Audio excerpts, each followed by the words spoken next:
ಆರೋಳಿ ಮುಖ್ಯ ರಸ್ತೆ ಅಲ್ಲಿ ದಕ್ಷಿಣಾಭಿಮುಖವಾಗಿ ಒಂದು ಹನುಮಾನ್ ದೇವಸ್ಥಾನ ಇದೆ. ಈಗ ಇದು ತಾಯಿ ಗರ್ಭ, ಯಾವುದು ಆರೋಳಿಲಿ ಸಿಕ್ಕಿರ್ತಕ್ಕಂಥ ಭೂಮಿ ಅದು ತಾಯಿ ಗರ್ಭ. ಆಂಜನೇಯನ ದೇವಸ್ಥಾನ ದಕ್ಷಿಣಾಭಿಮುಖವಾಗಿರ್ತಕ್ಕಂಥದ್ದು, ಎಲ್ಲಿ ಕಲ್ಲು ಶಿಲೆ ಸಿಕ್ಕಿದೆ ಅಲ್ಲಿಗೆ ಮುಖವಾಗಿರ್ತಕ್ಕಂಥದ್ದು. ಇದನ್ನು ನೋಡಿದಾಗ ರಾಮಾಯಣಕ್ಕೂ ಈ ಆರೋಳಿ ಗ್ರಾಮಕ್ಕೂ ಏನೋ ಒಂದು ಸಂಬಂಧ ಇದೆ ಅಂತ. ದಕ್ಷಿಣಾಭಿಮುಖವಾಗಿರ್ತಕ್ಕಂಥ ಆಂಜನೇಯನ ದೇವಸ್ಥಾನ ನಾವು ಎಲ್ಲೂ ನೋಡ್ದಂಗೆ ನಮ್ಮ ಗಮನದಲ್ಲಿ ಕಾಣ್ತಾ ಇಲ್ಲ.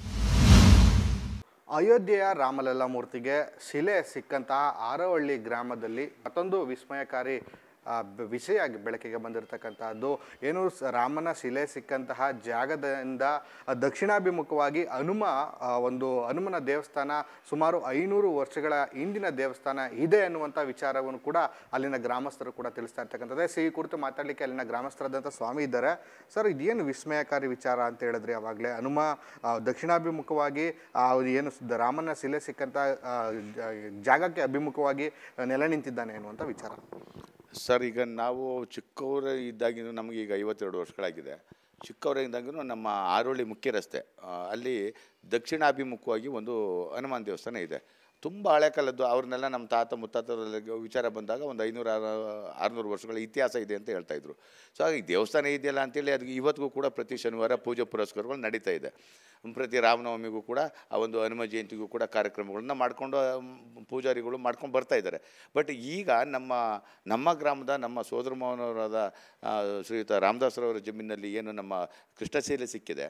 ಸೊ ಈ ಕೃಷ್ಣಶಿಲೆ ಸಿಕ್ಕೋದಕ್ಕೂ ದಕ್ಷಿಣಾಭಿಮುಖವಾಗಿರ್ತಕ್ಕಂಥ ನಮ್ಮ ಆಂಜನೇಯನ ದೇವಸ್ಥಾನನೂ ಇದರಿಂದ ಎಲ್ಲೋ ಒಂದು ಸಂಬಂಧ ಇದೆ. ರಾಮಾಯಣಕ್ಕೂ ಈ ಆರೋಳಿ ಗ್ರಾಮಕ್ಕೂ ಏನೋ ಒಂದು ಸಂಬಂಧ ಇದೆ ಅಂತ ಇತ್ತೀಚೆಗೆ ಈಗ ಶಿಲೆ ಸಿಕ್ಕಿದ ಮೇಲೆ ಈ ಶಿಲೆ ಬಾಲರಾಮನಾಗಿ ಅಲ್ಲಿ ಪ್ರತಿಷ್ಠಾಪನೆ ಆಗ್ತಿರೋದಕ್ಕೂ ಈಗ ಇದು ತಾಯಿ ಗರ್ಭ, ಯಾವುದು ಆರೋಳಿಲಿ ಸಿಕ್ಕಿರ್ತಕ್ಕಂಥ ಭೂಮಿ ಅದು ತಾಯಿ ಗರ್ಭ. ಅದು ಬೆಳಿಗ್ಗೆ 7 ಗಂಟೆಯಿಂದ 8 ಗಂಟೆ ಒಳಗೆ ಪೂಜೆ ಸಲ್ಲಿಸುತ್ತೆ. ನಂತರದ ಗಂಟೆಗಳಲ್ಲಿ ಅಯೋಧ್ಯೆಯಲ್ಲಿ ಪೂಜೆ ಕಾರ್ಯಕ್ರಮಗಳಾಗುತ್ತೆ ಅನ್ನೋ ವಿಚಾರಗಳನ್ನು ನಾವು ಕೇಳಿದ್ದೀವಿ.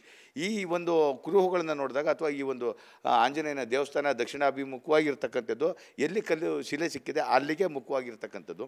ಇದನ್ನು ನೋಡಿದಾಗ ರಾಮಾಯಣಕ್ಕೂ ಈ ಆರೋಳಿ ಗ್ರಾಮಕ್ಕೂ ಏನೋ ಒಂದು ಸಂಬಂಧ ಇದೆ ಅಂತ ನಮ್ಮ ಸುತ್ತಮುತ್ತ ಹಿರಿಜೀವಿಗಳು ಸುಮಾರು 60, 70, 80, 90 ವರ್ಷ ಹಿರಿಯರು ಯಾವ ವಿಚಾರಗಳನ್ನ ಮಾತಾಡ್ಕೊತಾ ಇದ್ದಾರೆ. ಅದನ್ನು ನಾವು ಮಾಧ್ಯಮದ ಮುಖಾಂತರ ಇದನ್ನು ತಿಳಿಪಡಿಸ್ಬೇಕು.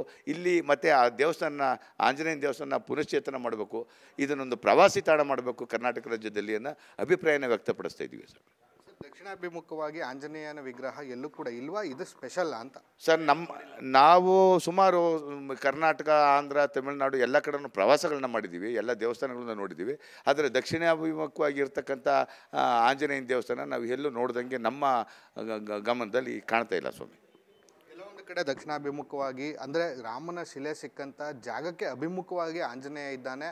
ಇದರಿಂದ ರಾಮನ ಮತ್ತು ಆಂಜನೇಯನ ಒಂದು ದಿವ್ಯ ಶಕ್ತಿ ಈ ಒಂದು ಆರವಳ್ಳಿ ಗ್ರಾಮದ ಮೇಲೆ ಇದೆ ಅನ್ನುವಂಥದ್ದು ಮಾತು ನಿಮ್ಮದು ಅಂತ. ಖಂಡಿತ. ರಾಮಾಯಣ ಹಿಂದೆ ಏನಿತ್ತು, ರಾಮಾಯಣ ಆಂಜನೇಯ ರಾಮನ ಭಕ್ತ, ಆಂಜನೇಯ ಯಾವಾಗಲೂ ರಾಮನ ಬೆನ್ನೆಲುಬಾಗಿದ್ರು ಅಂತ ಏನು ನಮ್ಮ ಪುರಾಣ ಪುಣ್ಯಕಥೆಗಳು ಕೇಳ್ಕೊಂಬಂದಿದ್ದೀವಿ.